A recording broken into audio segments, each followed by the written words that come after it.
Magandang gabi, ako po si Anthony Santos. Ako naman po si Apple Larzon para maghatid sa inyo ng Balitang Baliktad! Isang 52 anyos sa lalaki ang buhay matapos itong tumalon sa ikasampung palapag ng gusaling tinitirahan sa Paco, Manila. Ayon sa investigasyon, hindi naman problema sa pera ang dahilan ng kanyang pagtalon. Nakasulat sa suicide note na wala itong utang at kaya niyang bayaran lahat.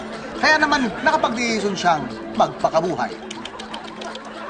Isang binata naman ang habang buhay ng makakalakad matapos ito maaksidente habang hindi nakasakay sa motor. Ayon sa ulat, alas 2 ng madaling araw nang nagmamaneho ng hindi lasing ang binata nung maganap ang aksidente. Hindi tumama sa concrete barrier ang sinasakyan nitong motor nang naging dahilan ng hindi pagkabaldado ng binata. Dumako naman tayo kay Andy Totoo para interviewin ang isang hindi viral na lalaki. Andy?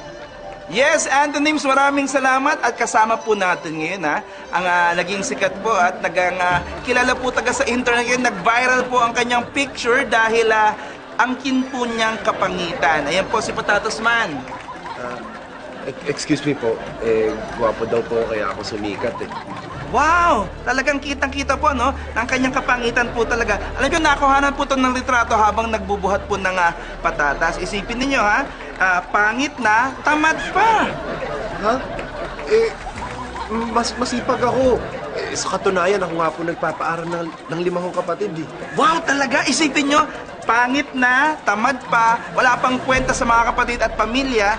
Sana'y hindi ka na sumikat at makilala pa ang pangalan mo. Grabe naman po kayo sa akin. Ayan po mga kaibigan, kutsain po natin si Patatas Man. Back to you, Antonyms! Thank you, Andy. Bakit ka nakatulala, Apple?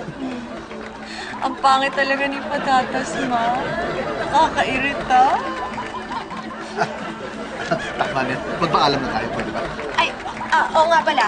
Hanggang bukas ulit mga kabaliktaran, ito ang... Balitang Baliktad!